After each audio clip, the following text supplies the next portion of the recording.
지금 여러분이 손에 쥔 일이 무엇이든 잠시 멈추십시오. 단 한 분이라도 괜찮으니 제 말을 들어보십시오. 지금 바로 당장 거울 하나를 찾으십시오. 미용 효과도 켜지 말고 필터도 넣지 말고 자연광 아래에서 차분히 자신의 머리카락을 똑바로 바라보십시오. 무엇이 보입니까? 아, 또 여기 흰머리가 하나 늘었네. 헤어라인이 왜 이렇게 뒤로 갔지? 너무 보기 싫다. 내일은 꼭 염색을 해야겠다고 생각했을지도 모릅니다. 하지만 분명히 말씀드립니다. 당신이 지금 보고 있는 것은 머리카락이 아닙니다. 당신의 삶의 신호입니다. 제가 겁을 주고 있다고 생각하십니까? 머리카락이란 그저 두피에 난 풀조각이라서 보기만 좋으면 그만이라고 여기십니까? 그 생각은 완전히 잘못되었습니다. 그렇게 생각한다면 당신은 왜 병이 생기는지, 앞으로 어떤 큰 병을 겪게 될지, 그리고 인생의 끝이 언제쯤 올지조차 전혀 모른 채 살아가고 있는 것입니다. 오늘 제가 이 자리에 앉은 이유는 여러분과 함께 이 마지막 가림막을 분명하게 걷어내기 위해서입니다. 어떤 사람은 90이 넘어서도 머리카락이 하얗게 변했을 뿐 그 윤기는 유난히 밝고 또렷합니다. 그런데 어떤 사람은 30도 차에 되기 전에 머리카락이 가을 들풀처럼 마르고 한번 움켜쥐면 한 움큼씩 빠집니다. 이것은 샴푸의 문제가 아니고 특정 영양제의 문제가 아닙니다. 이것은 당신 몸속에서 생명의 불씨가 얼마나 남아있는가의 문제입니다. 머리카락은 우리 몸의 가장 꼭대기에 세워진 신호기와 같습니다. 그 깃발이 쓰러지고 빛을 잃었다면 아래의 중심부에 이미 문제가 생겼다는 뜻입니다. 많은 사람들은 이것을 유전이라 말하고 스트레스라 말하고 체질이라 설명합니다. 그런 말들은 듣기만 하고 너무 믿지는 마십시오.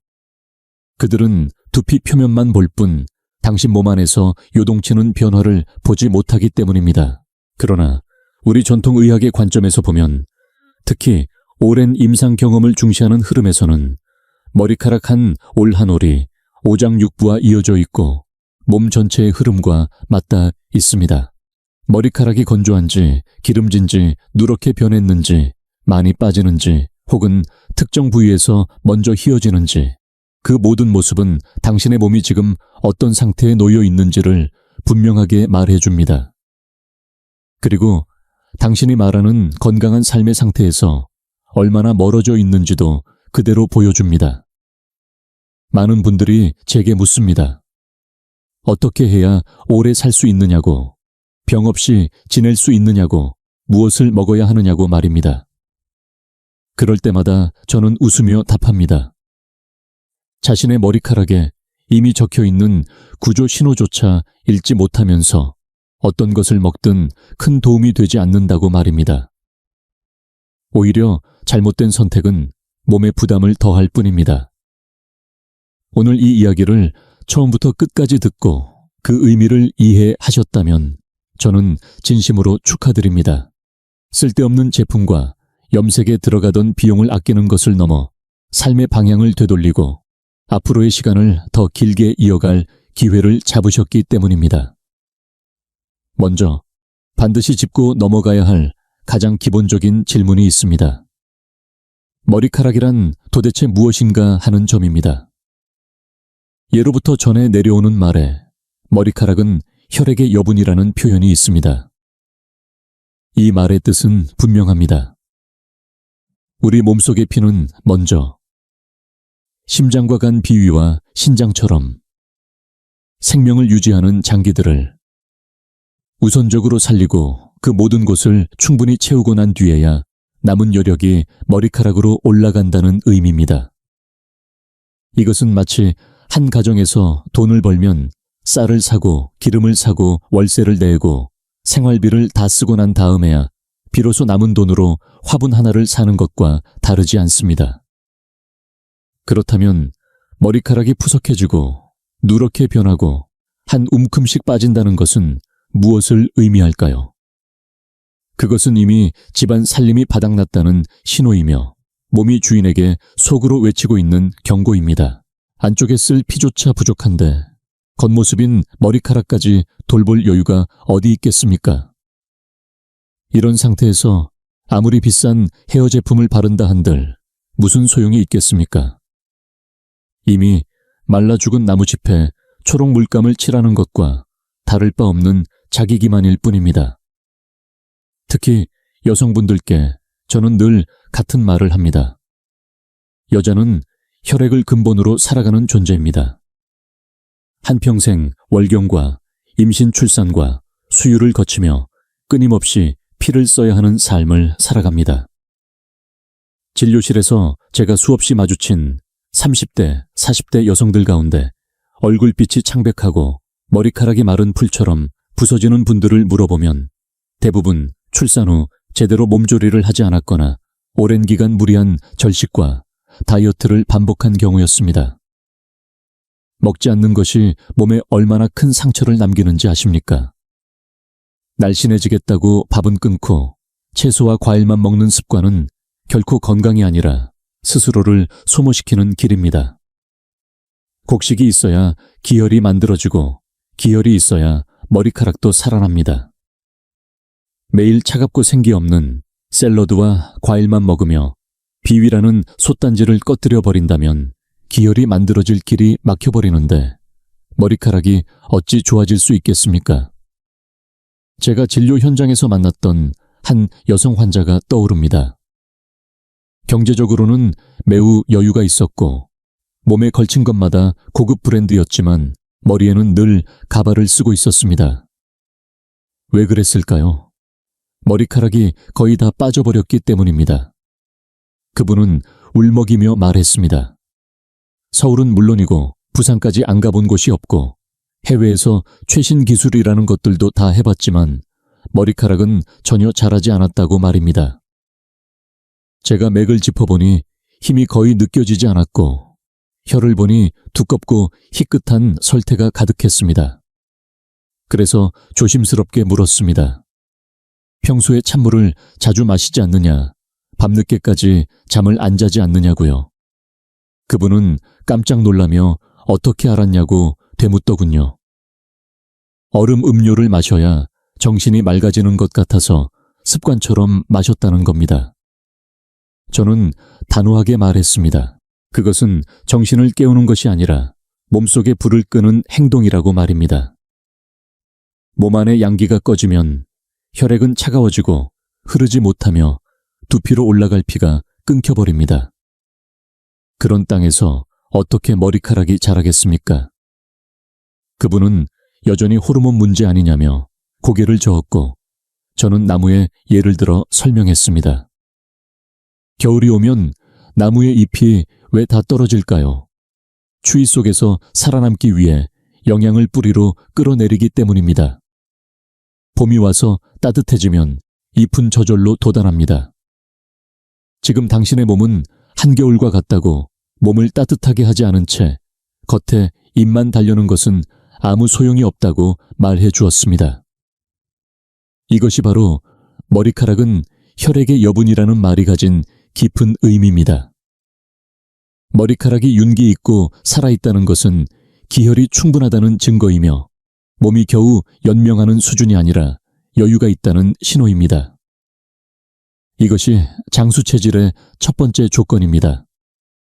혈이 머리카락의 재료라면 그 뿌리는 바로 신기입니다. 예로부터 신은 뼈를 주관하고 그 영화가 머리카락에 드러난다고 했는데 여기서 말하는 영화란 바로 윤기와 광택입니다. 주변을 유심히 보십시오. 어떤 분은 80이 넘어 머리가 모두 희어도 은빛처럼 반짝이고 부드러워 보이는데 어떤 분은 40도 되지 않아 머리색은 검어도 탁하고 기름져 두피에 달라붙어 있습니다. 둘 중 누가 더 오래 살 것 같습니까? 답은 분명합니다. 머리카락의 윤기는 신기의 충실함을 그대로 드러냅니다. 신이란 무엇입니까? 부모에게서 물려받은 생명의 연료통과 같습니다. 그 연료가 충분하면 불꽃은 왕성하고 생명력은 강하지만 연료가 떨어지면 불은 꺼지고 삶도 끝에 다다릅니다. 머리카락의 빛은 그 연료가 타오르며 내는 신호입니다. 요즘 젊은 남성들 가운데 이른 나이에 머리가 비거나 번들거리는 경우가 많은데 저는 그것을 신기가 밖으로 새고 있다는 증거로 봅니다. 밤새 게임을 하고 수면은 부족하고 생활은 절제되지 않으며 탄산음료를 달고 사는 습관들이 바로 그 연료통에 구멍을 내내는 행동입니다. 신기가 약해지면 잡아둘 힘이 사라지고 전기는 기름 같은 찌꺼기로 변해 두피 위에 떠돌게 되며 머리카락은 결국 버티지 못하고 빠져버립니다. 예전에 28살의 한 청년이 정수리가 훤히 드러난 채 절망한 얼굴로 찾아온 적이 있습니다. 그는 시술을 고민하고 있었지만 저는 단호히 말했습니다. 땅이 썩었는데 어떤 나무를 심어도 살 수 없다고. 지금 고쳐야 할 것은 머리카락이 아니라 신이라고 말입니다. 그는 검사 수치는 정상이라며 믿지 않으려 했고 저는 몇 가지를 물었습니다. 아침에 일어나도 개운하지 않지 않느냐? 손발이 차지 않느냐? 조금만 움직여도 허리가 시큰거리지 않느냐? 소변이 맑고 잦지 않느냐고요. 그제야 그의 얼굴이 굳어졌습니다. 이것이 바로 신양이 부족한 상태입니다. 몸속의 불이 약해지면 수분은 기화되지 못하고 영양은 머리끝까지 도달하지 못합니다. 이런 상태에서 시술은 아무 소용이 없으며 몇 년 지나면 더 빠질 뿐입니다. 되돌리고 싶다면 신을 먼저 길러야 합니다. 일찍 자고 과도한 자극을 끊고 생활을 절제해야 합니다. 진짜 장수하는 사람의 머리카락을 만져보면 항상 보송하고 탄력이 있습니다. 이는 신정이 충만하고 골수가 가득 차 있다는 뜻이며 그런 몸은 머리도 맑고 반응도 빠르며 다리도 튼튼합니다. 이런 사람이 오래 살지 않을 이유가 어디 있겠습니까? 탈모와 윤기에 대한 이야기를 마쳤으니 이제 많은 분들이 가장 예민하게 반응하는 흰머리에 대해 이야기해 보겠습니다. 거울을 보다가 흰머리를 발견하면 당장 뽑거나 급히 염색하시는 분들 많습니다. 그러나 저는 이렇게 말하고 싶습니다. 너무 아깝습니다. 그건 단순한 흰머리가 아니라 당신 몸이 보내는 정밀한 건강 경고등입니다. 특히 흰머리가 어디에 나는지 유심히 살펴보셔야 합니다. 위치마다 담고 있는 메시지가 다릅니다. 먼저 귀 옆 관자 부위에 흰머리가 몰려 있다면 지금 가장 필요한 건 화를 사귀는 것입니다. 이 부위는 간담경이 지나는 자리로 간과 쓸개는 피와 정을 주관하는 동시에 결단과 감정을 다스리는 기관입니다. 이 부위에 흰머리가 많은 분들은 대체로 책임감이 강하고 스트레스를 잘 사귀지 못하는 성격이 많습니다. 집안일, 회사일 모두 다 껴안고 사는 분들이죠. 그 결과 간담의 열이 차올라 머리카락이 타버린 듯 하얘지는 것입니다. 이러한 분들은 고혈압, 두통, 불면, 흉통 여성이라면 유방 관련 질환에도 주의해야 합니다. 염색이 해결책이 될 수 없습니다. 장미차를 마시고 태충혈을 눌러주며 무거운 마음을 놓아주는 것. 그것이 진짜 치료입니다. 마음이 편하지 않으면 머리카락은 절대 돌아오지 않습니다. 다음은 앞머리 이마 부위에 흰머리가 유난히 많다면 이는 비위가 냉해진 결과입니다. 젊은 시절부터 찬 음식 불규칙한 식사 과식이나 폭식 등으로 비위를 혹사한 분들에게 자주 나타납니다. 비위는 기혈을 만들어내는 후천의 근본인데 이 기능이 무너지면 머리 앞쪽까지 영향이 미치지 못하게 됩니다. 아침마다 따뜻한 조식, 특히 따끈한 기장죽 한 그릇으로 속을 덮여주는 것부터 시작해야 합니다. 그렇지 않으면 흰머리뿐만 아니라 얼굴빛도 누렇게 변하고 살은 처지고 결국에는 만성 소화불량까지 겹치게 됩니다. 가장 심각한 부위는 뒤통수, 즉 후두부에 흰머리가 갑자기 많아진 경우입니다. 이 부위는 방광경과 연관되어 있어 신장의 상태를 직접적으로 반영합니다. 신장이 약해지면 방광으로 기운이 흐르지 못하고 요빈뇨 허리 시림 기억력, 감퇴, 청력 저하 같은 노화 현상이 급속도로 나타나게 됩니다. 머리카락이 뒤쪽부터 하얗게 퍼지는 건 사실상 몸이 보내는 마지막 경고입니다. 이때는 망설일 여유가 없습니다. 늦은 밤까지 깨어있는 습관을 버리고 신장을 소모하는 모든 생활을 멈추는 것, 그것이 회복의 시작입니다. 늦지 않았습니다. 몸은 늘 마지막까지 우리에게 기회를 줍니다. 이제는 그 신호에 귀 기울여야 할 때입니다. 여기서 꼭 짚고 넘어가야 할 아주 중요한 주제가 하나 있습니다. 바로 염색입니다. 물론 아름다움을 추구하는 마음은 누구에게나 있습니다. 특히 40, 50대 여성분들 중에서는 흰머리가 보이면 늙어 보일까봐 반드시 염색을 해야 한다고 생각하시는 분들이 많습니다. 그러나 의사로서 저는 진실을 반드시 알려야 합니다. 염색은 단순히 머리카락을 물들이는 것이 아니라 두피에 독을 바르는 행위입니다. 머리카락은 죽은 세포지만 두피는 살아 숨쉬는 피부입니다. 인체에서 모낭이 가장 밀집되어 있고 흡수력이 강한 부위가 바로 이 두피입니다. 한방에서는 머리를 양기의 모임, 주양지회라고 부릅니다. 몸속 모든 양기가 모이는 곳이 바로 정수리라는 뜻입니다. 그런데 염색약 속 화학물질과 중금속이 이 정수리의 모공을 통해 피부 안으로 스며들면 어떻게 될까요? 곧장 혈액을 따라 전신을 순환하게 되고 결국 간과 신장을 손상시키게 됩니다. 실제로 저는 수많은 환자들에게서 원인을 알 수 없는 간 수치 상승 신장 기능 저하를 확인했고 그 끝에는 늘 장기간 염색이라는 공통점이 있었습니다. 특히 한 달에 한 번씩 염색하시는 분들. 이것은 말 그대로 자신의 생명을 깎아가며 색을 더씹히는 행위입니다.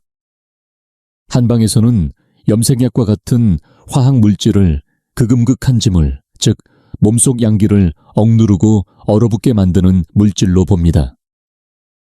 정수리 위에서 차가운 독소가 쏟아져 들어온다고 상상해 보십시오.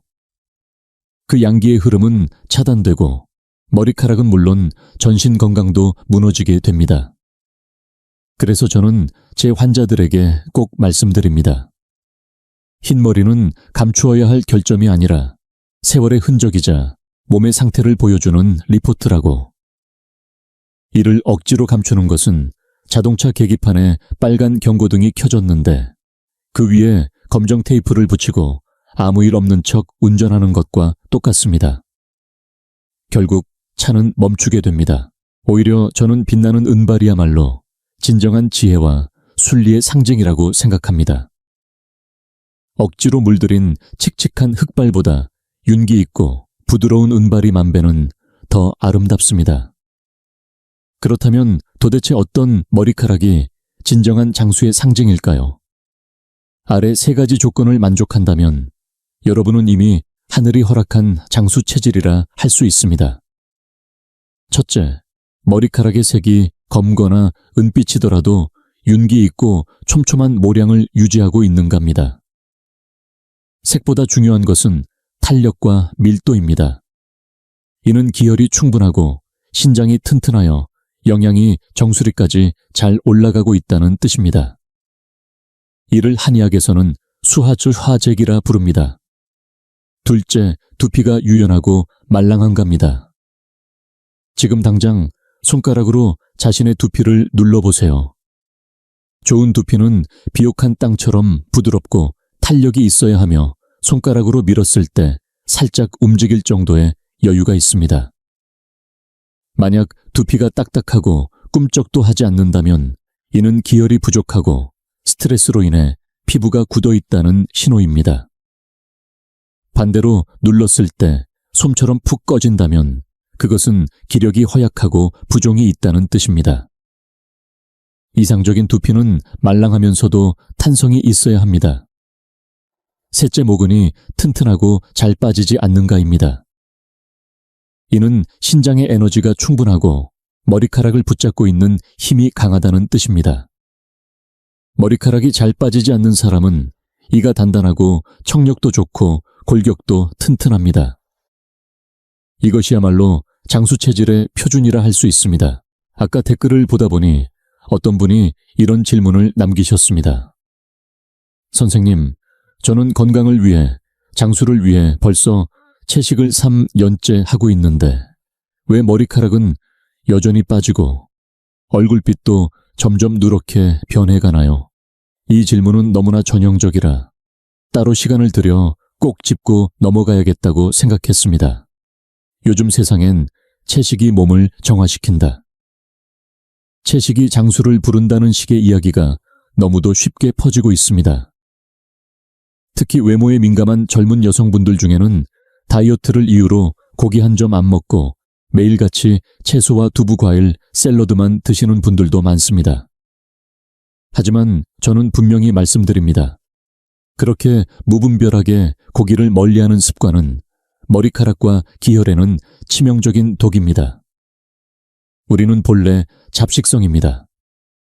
앞니는 채소를 자르고 어금니는 곡물을 씹고 송곳니는 고기를 찢기 위해 존재합니다. 이 치아 구조는 하늘이 우리 몸에 정해준 설계입니다. 이를 거슬러서 사는 것은 결국 스스로 몸을 망치는 길입니다. 한의학에서는 고기를 정이 있는 식품, 즉 생명력이 깃든 음식이라 부릅니다. 동물의 혈육은 사람의 정혈과 가장 유사한 구조를 갖고 있어 흡수와 전환이 빠르고 효율적입니다. 여러분 주변에 90이 넘도록 장수하신 어르신들 중에 완전 채식주의자가 몇이나 계십니까? 오히려 대부분은 적당한 돼지고기나 양고기 요리를 즐기셨던 분들이 많습니다. 머리카락은 무엇입니까? 혈액의 여분으로 자라나는 신호입니다. 그런 몸에 매일 찬 채소 기름기 없는 두부만 넣는다면 어떻게 되겠습니까? 본래부터 부족한 불에 연료마저 넣지 않는 셈입니다.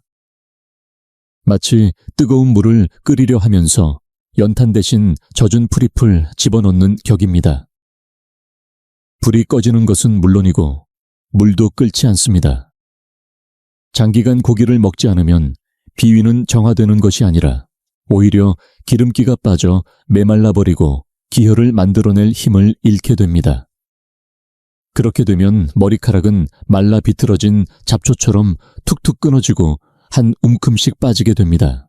특히 여성분들은 갱년기 이후 반드시 보혈과 보양을 병행해 주어야 합니다. 어떻게 하느냐고요?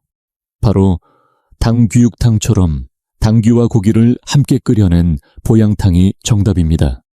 이 처방은 동의보감에도 실려 있으며 원기를 북돋고 피를 보충해주는 대표적인 여성 보양식입니다. 양고기는 신장을 덮이고 몸속 냉기를 몰아내는 힘이 뛰어납니다. 출산이나 생리로 허약해진 몸 혹은 오랜 채식으로 약해진 체질에는 이만한 약이 없습니다. 반면 샐러리즙이나 오이즙만 마시며 스스로의 마지막 양기까지 끄집어내는 행위는 말 그대로 몸의 불씨를 끄는 자해입니다. 머리카락을 지키고 싶으십니까? 오래 살고 싶으십니까?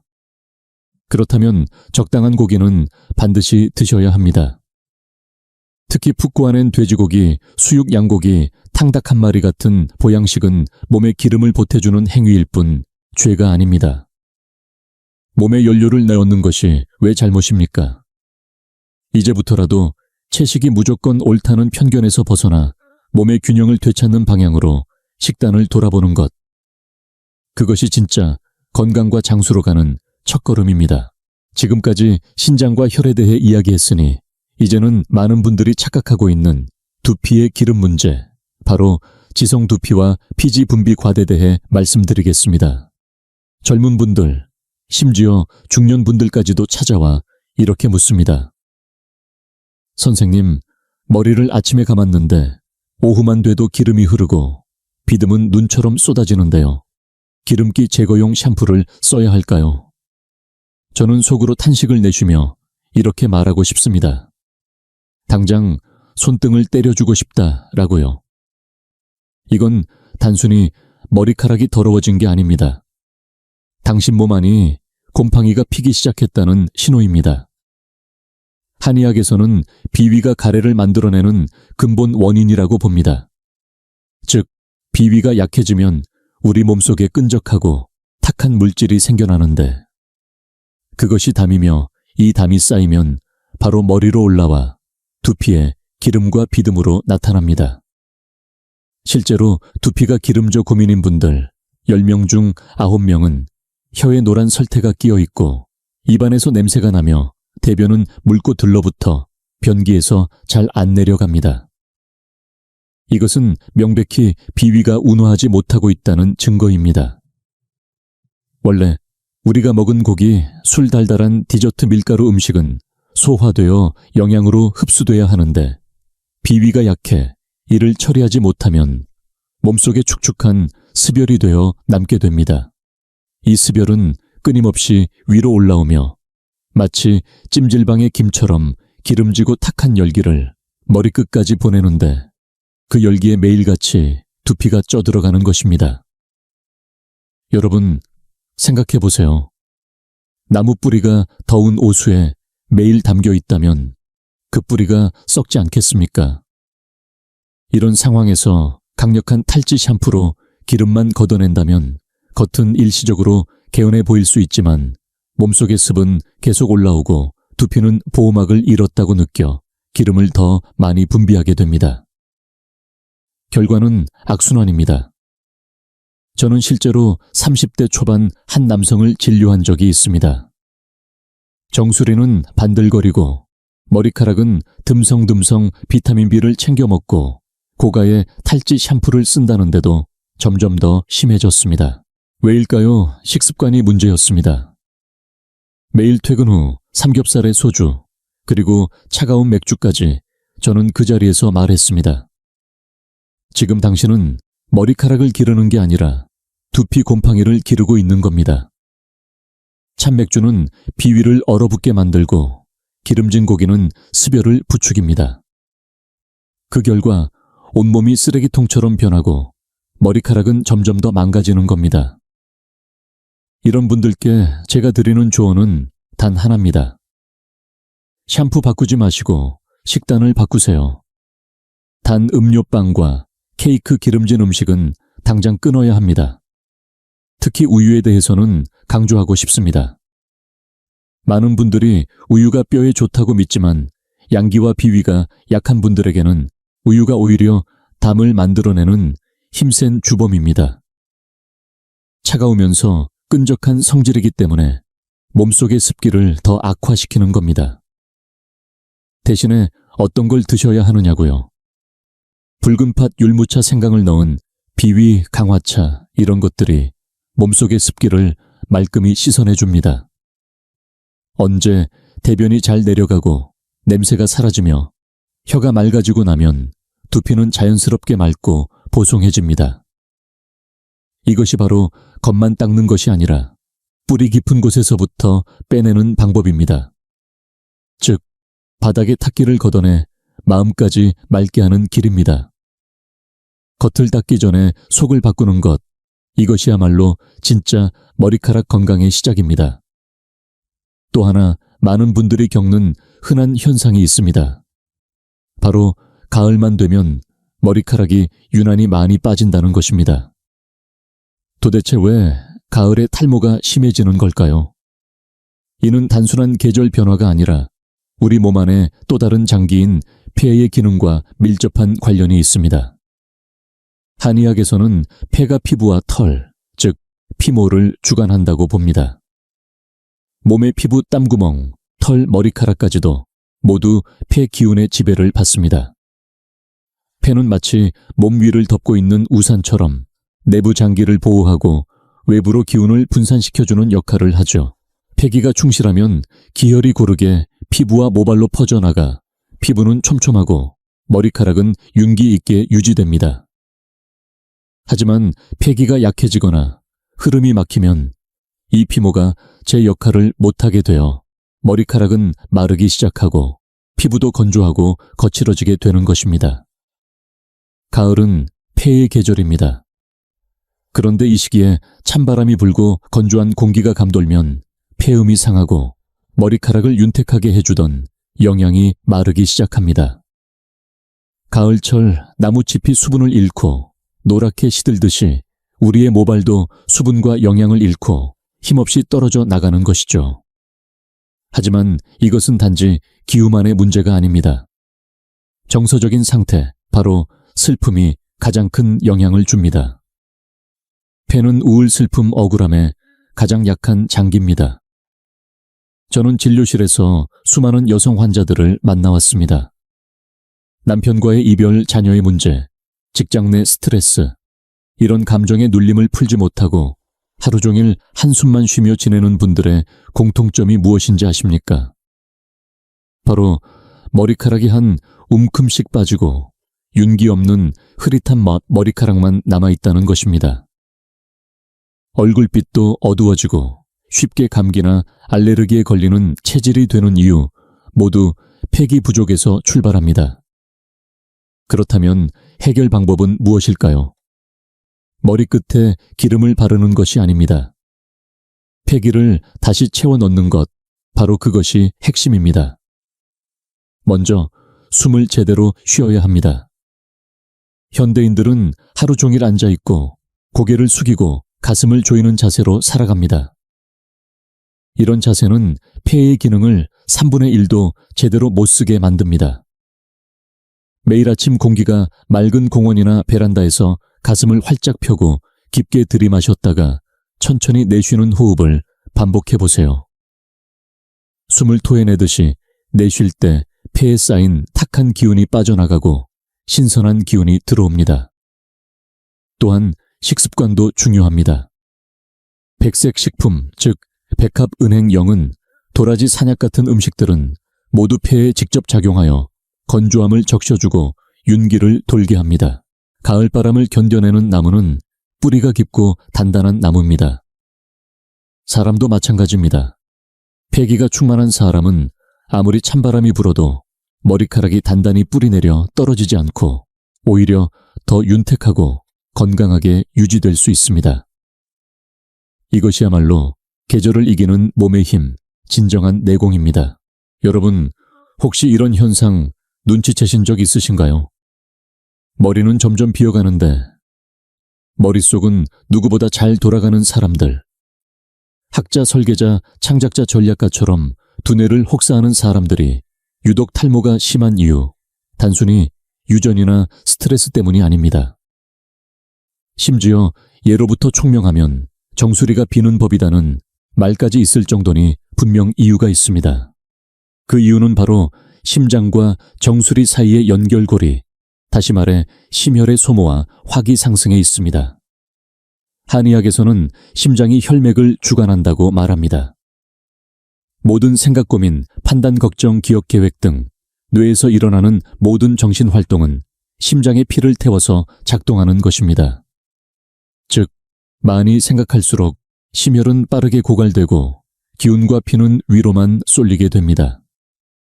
그런데 이때 발생하는 상열감, 즉 가짜 불길, 이것이 문제입니다. 원래 심장의 화기, 즉 심화는 신장의 수기와 만나야 몸이 균형을 이루고 기운이 전신에 안정되게 흐르는데 지금처럼 뇌만 과도하게 쓰고 하체는 차가운 상태로 내버려 두면 어떻게 될까요? 위는 뜨겁고 아래는 얼어있는 상열화한의 몸이 됩니다. 심장은 마치 가스레인지 불꽃이고 신장은 냄비 속의 물입니다. 지금 우리 몸은 가스불은 세게 켜져 있는데 물은 없어서 증발할 것조차 없습니다. 당연히 그 열기에 머리카락은 말라 타버릴 수밖에 없는 상황이죠. 실제로 머리가 벗겨지는 분들의 정수리를 만져보면 뜨겁고 발끝은 차가운 경우가 대부분입니다. 바로 심화가 위로 솟구치고 신양은 약해져 내려오지 못하는 전형적인 몸의 경고 신호입니다. 그렇다면 이 문제를 해결하려면 어떻게 해야 할까요? 가장 먼저 생각을 멈춰야 합니다. 하루에 단 20분이라도 눈을 감고 아무 생각 없이 가만히 멍 때리거나 복식 호흡으로 심신을 가라앉혀야 합니다. 명상, 호흡, 침묵. 이 모든 건 치솟은 심화의 고삐를 잡는 기술입니다. 두 번째로 몸을 움직여야 합니다.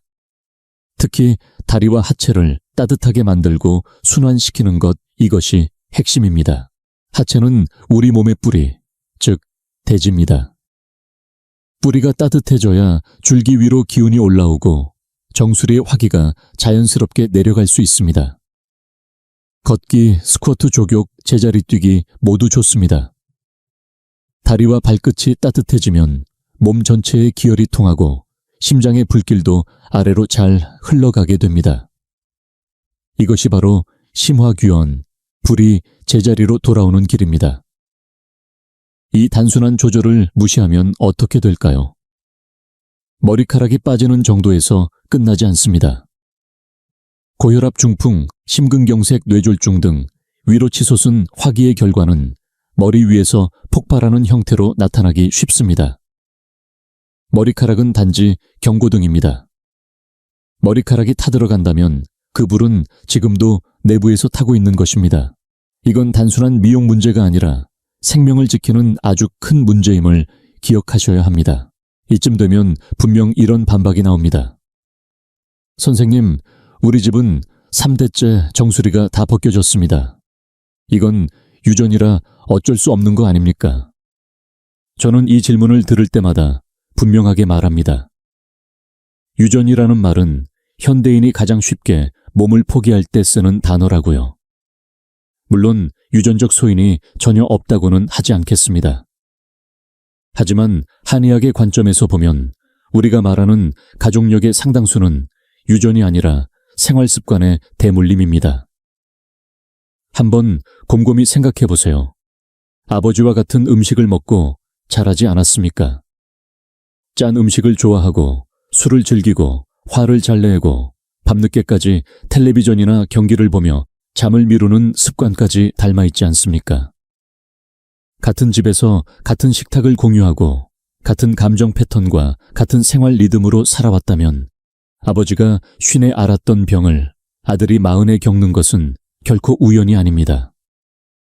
그것은 운명이 아니라 그 삶을 그대로 따라 살아온 결과입니다. 만약 모든 것이 유전자 하나로 결정된다면 왜 같은 얼굴을 가진 쌍둥이 중 한 사람은 서울에서 밤샘 근무와 불규칙한 식사로 일찍 정수리가 비어가고 다른 한 사람은 시골에서 규칙적으로 먹고 자며 머리숱을 지키고 있을까요? 이것이 말해주는 사실은 단 하나입니다. 타고난 바탕은 있을지라도 인생의 흐름은 스스로 선택한다는 것입니다. 탈모 유전이 있다 해도 그것은 방향일 뿐 반드시 지금 당장 나타나야 할 이유는 없습니다.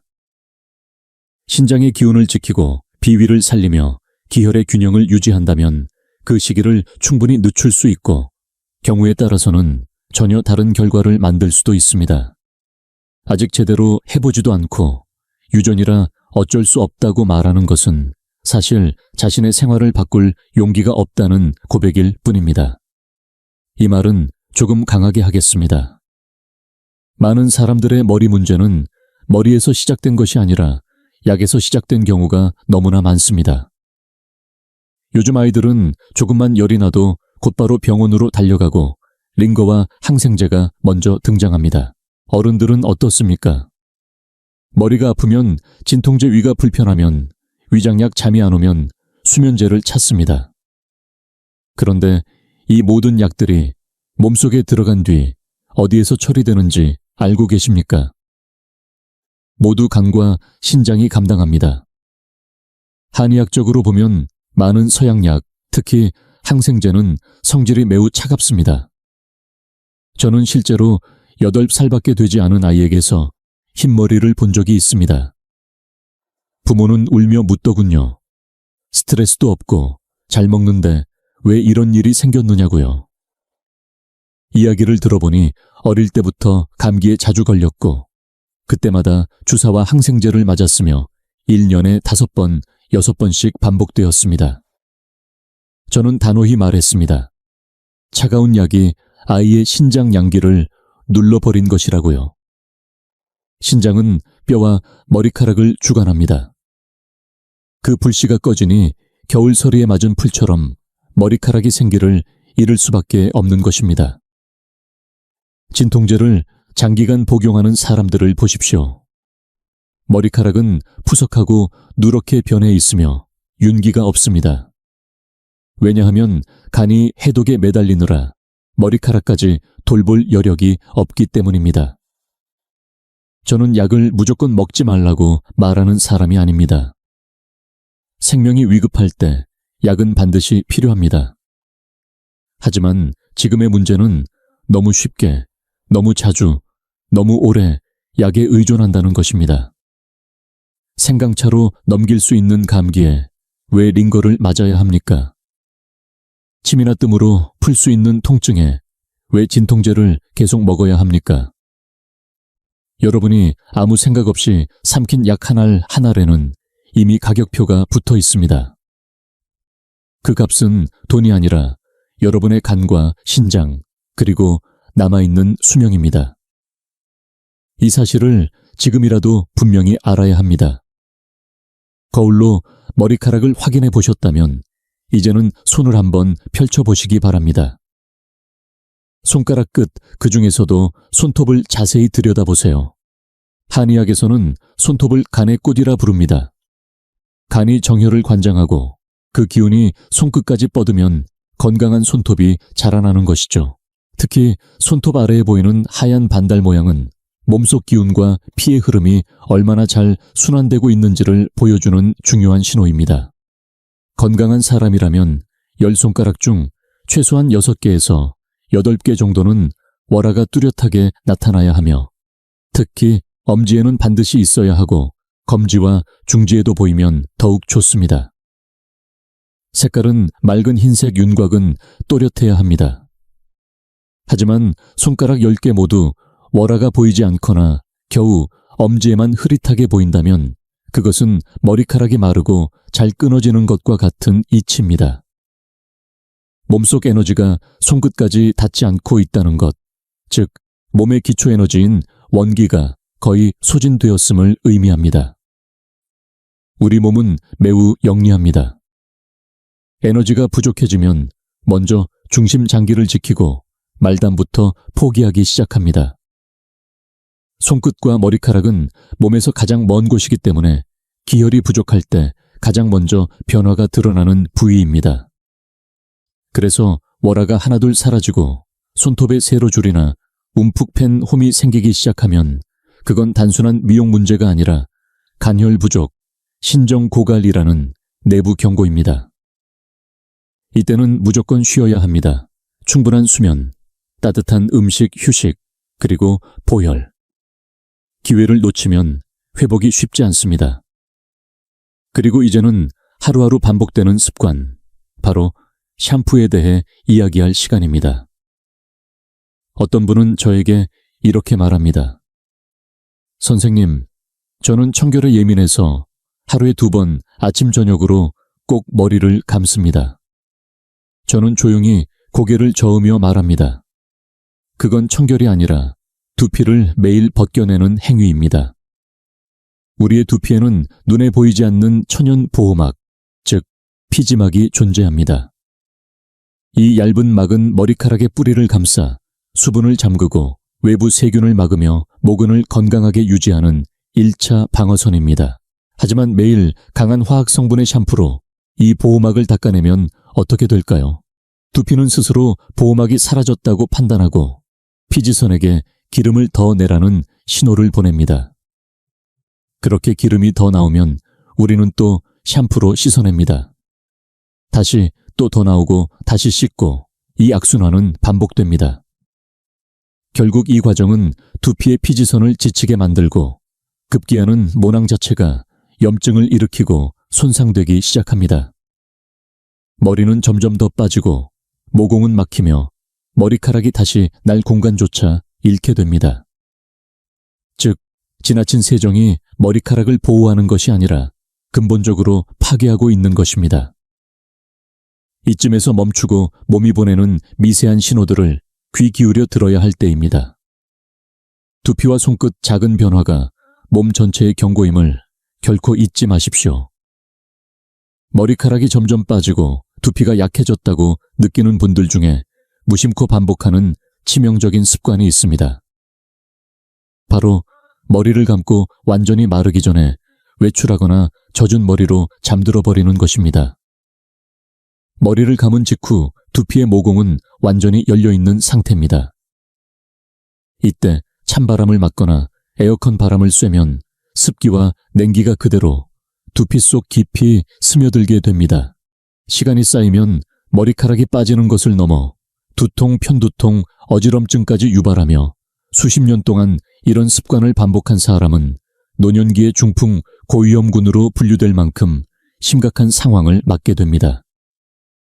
그렇다면 머리는 얼마나 자주 감는 것이 좋을까요? 여름에는 2, 3일에 한 번, 겨울에는 3, 4일에 한 번이면 충분합니다. 그리고 무엇보다 중요한 건 감은 후 반드시 꼭 모근까지 말려야 한다는 것. 특히 뒤통수 부분은 반드시 따뜻한 바람으로 충분히 건조시켜야 합니다. 그곳은 풍사가 침입하는 혈자리가 몰려있는 곳이기 때문입니다. 이쯤 되면 이런 질문이 나옵니다. 선생님, 저 이미 머리 다 빠졌고 희고 건조한데 아직 희망이 있을까요? 저는 단호히 말합니다. 있습니다.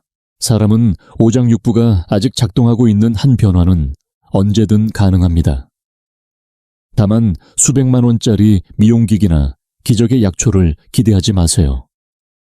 최고의 방법은 오히려 아주 단순하고 무료이며 실천 가능한 것들입니다. 첫 번째, 잠을 제대로 자는 것. 머리카락은 피의 산물입니다. 피는 언제 생성되나요? 바로 밤 11시에서 새벽 3시 사이 간과 담이 활동하는 이 시간 동안 깊은 잠을 자야만 피가 만들어지고 해독이 일어납니다.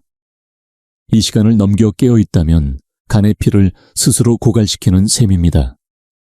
머리카락이 마르고 푸석해지는 것은 그 피가 바닥났다는 몸의 신호입니다. 아무리 바쁘더라도 11시 이전에는 반드시 불을 끄고 눕는 것. 이건 건강을 위한 명령입니다. 두 번째, 두피와 뇌에 자극을 주는 근지법, 즉 두피 빗질입니다. 하지만 단순히 머리카락을 정리하는 것이 아니라 두피를 자극하는 것이 핵심입니다. 손가락의 지문 부분이나 솥불로 된 빗을 이용해 아침 저녁으로 이마 라인부터 뒷머리까지 부드럽고 깊게 빗어주세요. 살짝 따뜻해지고 가려운 듯 자극이 느껴질 정도가 이상적입니다. 이는 우리 머리에 연결된 5개의 주요 경락을 깨워 전신의 양기를 끌어올리는데 탁월한 효과가 있습니다. 실제로 60세에 시작해 3년간 꾸준히 빗질을 실천한 분이 백발의 절반 이상을 흑발로 되돌린 사례도 있습니다. 어떤 약보다 강력한 변화입니다. 세 번째, 모든 차가운 것과 이별할 것. 아무리 더운 여름이라도 얼음물 아이스크림은 절대 금물입니다. 차가운 물을 마시면 몸은 그것을 드기 위해 신장의 불꽃, 즉 신양을 태워야 합니다. 그런데 그 신양은 단순한 열이 아니라 우리 생명을 유지하는 기본 에너지입니다. 그 귀중한 불씨를 아이스커피 한 잔에 소모하는 셈입니다. 모낭은 차가움에 매우 민감해 신속히 수축되고 혈류가 차단되며 결국 영양이 끊긴 머리카락은 빠지게 됩니다. 지금부터라도 따뜻한 물, 생강차, 미지근한 보리차를 즐기며 몸의 중심을 따뜻하게 유지하는 것. 그것이 머리카락을 지키고 몸의 생명부를 지키는 길입니다. 이 세 가지 잠, 두피 자극, 따뜻한 생활. 이 단순한 행동들이 쌓일 때 머리는 다시 자라기 시작하고 몸은 새로운 생명력을 되찾게 될 것입니다. 지금 시장에는 수많은 발모제, 생모 샴푸, 두피에 좋다는 기기들이 넘쳐나고 있습니다. 그런데 정작 이들 중 절반 이상이 과학이 아니라 상술로 포장된 환상이라는 걸 아시나요? 저는 오늘 이 자리에서 여러분의 지갑과 건강을 지키기 위해서라도 일부의 비위를 거스를 각오로 몇 가지 대표적인 탈모 상수를 바로잡고자 합니다. 첫 번째는 생강입니다. 생강을 얇게 썰어 두피에 문지르면 빨개지고 따가운 느낌이 드니 효과가 있다고 느끼는 분들이 많습니다. 하지만 이건 절대적인 오해입니다. 생강은 따뜻한 성질의 약재로 혈액순환을 돕는 건 사실입니다. 그러나 당신의 두피가 이미 기름지고 열이 많고 습열이 쌓여있는 상태라면요. 그런 곳에 생강을 바르면 어떤 일이 벌어질까요? 불길 위에 기름을 붓는 격입니다. 염증은 심해지고 모낭은 더 약해져서 오히려 탈모가 악화됩니다. 생강은 오직 두피가 차고 염증이 없는 원형 탈모와 같은 경우에만 제한적으로 사용되어야 합니다. 두 번째는 하수오. 하수오는 간과 신장을 보하는 귀한 약재입니다. 그러나 이건 엄연히 내복약이며 반드시 가공과 정제를 거쳐야만 쓸 수 있는 한약재입니다. 생하수오는 독성이 있으며 간을 손상시킬 수 있고 샴푸에 넣는다고 해서 그 성분이 두피에 흡수되는 것도 아닙니다. 샴푸는 머리카락에 닿는 시간이 고작 몇십 초입니다. 그것도 씻겨나가는 마당에 도대체 무슨 작용을 기대할 수 있겠습니까? 이건 그냥 포장만 번지르르한 마케팅일 뿐입니다. 정 제대로 보하고 싶다면 좋은 재료를 입으로 먹어야 하며 반드시 한의사의 진단과 지도 아래 섭취해야 합니다. 세 번째는 고가의 생모 기기들입니다. 적외선 LED 레이저 진동자극 별의별 기술이 다 동원된 기기들이 수백만 원에 팔리고 있지요. 물론 일부 광선 치료나 두피 자극은 혈류 개선에 도움이 될 수 있습니다. 하지만 중요한 건 이겁니다. 몸 안의 기혈이 바닥난 상태에서 바깥을 100번 비춘들 머리카락이 자랄 수 없습니다. 땅이 말라붙고 씨앗이 죽어있는 상태에서 손전등으로 빛을 쬐다고 싹이 트겠습니까? 그런 비용이 있다면 좋은 양고기 흑개 호두 사서 따뜻한 탕으로 보신하는 편이 훨씬 낫습니다. 그렇다면 한의학에서는 탈모를 어떻게 치료할까요? 금방 알 수 있습니다. 중요한 건 머리를 보는 것이 아니라 사람 전체를 보는 것, 즉 발이 빠지는 증상이 아닌 그 사람의 체질, 원기, 감정, 식습관 전체를 분석해야 한다는 겁니다. 예를 들어 신양이 허약해서 손발이 차고 허리가 시린 사람. 이건 신화가 꺼져 머리카락까지 영향을 받은 경우입니다. 우기환, 금괴신기환 같은 처방으로 신화에 불을 붙이면 모발은 다시 살아나기 시작합니다. 또 두피가 건조하고 푸석하며 마른 낙엽처럼 바스라지는 경우, 이건 혈화와 풍이 결합된 상태입니다. 이때는 당귀와 백작약 같은 보혈약으로 진액을 보충하고 혈이 차오르면 모발은 스스로 윤기를 되찾습니다. 만약 정신적인 스트레스가 쌓이고 원형 탈모처럼 한 부분이 갑자기 빠진다면 이는 강의가 울결된 경우입니다. 이럴 땐 소요산 시오 계열의 처방으로 간을 풀어주고 마음을 안정시켜야 기혈이 두피에 잘 흐르게 됩니다. 또 두피에 열이 많고 혀에 노란 태가 끼고 입안이 끈적한 경우 이건 습열이 원인입니다. 이럴 땐 용담 사간탕이나 온담탕 계열의 처방으로 몸속의 열독과 습기를 빼내야만 모발 환경이 정리됩니다. 하지만 다시 강조합니다. 이 모든 약은 반드시 전문가의 처방 아래 사용해야 하며 절대 인터넷에서 임의로 구입해 드셔선 안 됩니다. 한약은 효과가 큰 만큼 체질을 잘못 맞추면 독이 되기도 쉽습니다.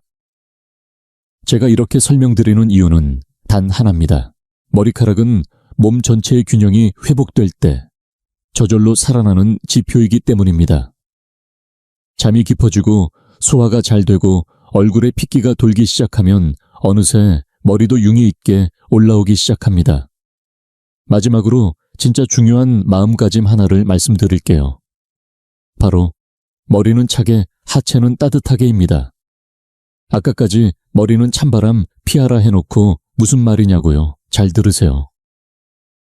제가 말하는 차게란 실제 온도가 아니라 마음과 뇌의 상태, 즉 머리를 맑고 차분하게 유지하라는 뜻입니다. 반대로 발과 하체는 실제 온도가 따뜻해야 기혈순환이 원활해집니다. 현대인은 거꾸로입니다. 뇌는 늘 뜨겁습니다. 고민과 과로로 이마와 정수리는 늘 팽창돼 있고 하체는 운동 부족과 냉기로 얼어붙어 있습니다. 이 구조야말로 단명 구조입니다. 뜨거운 위와 찬 아래, 혈압 오르고 심장 막히고 뇌혈관이 터지는 가장 위험한 형태죠. 진짜 머리카락을 살리고 싶다면 하체에 불을 키우고 머리에 열을 내려야 합니다. 발바닥이 따뜻해지면 신장의 기운이 살아나고 그 기운이 위로 올라와 머리에 열을 식혀줍니다. 그래서 매일 족욕하고 발바닥을 문지르고 용천혈을 자극하는 것. 그것이 곧 머리카락을 살리는 가장 근본적인 방법입니다. 지금 이 순간부터 실천해보세요. 손에 든 아이스 커피를 내려놓고 밤늦게 울리는 스마트폰을 끄고 거절 못했던 모임을 줄이고 대신 부엌에 따뜻한 조밥을 안치고 햇살 좋은 아침에 조용히 머리를 빗고 두피를 어루만지며 몸의 신호를 듣는 삶으로 돌아오시길 바랍니다. 이 긴 이야기를 끝맺으며 여러분께 한 가지 작은 부탁을 드립니다. 지금 이 순간 댓글창에 이렇게 적어주세요. 양발 양심, 머리카락도 마음도 함께 돌보겠다는 그 결심. 그 네 글자가 여러분 삶을 바꾸는 첫 번째 약속이 되기를 진심으로 바랍니다. 머리가 다시 자라는 날, 여러분의 인생도 다시 피어날 것입니다.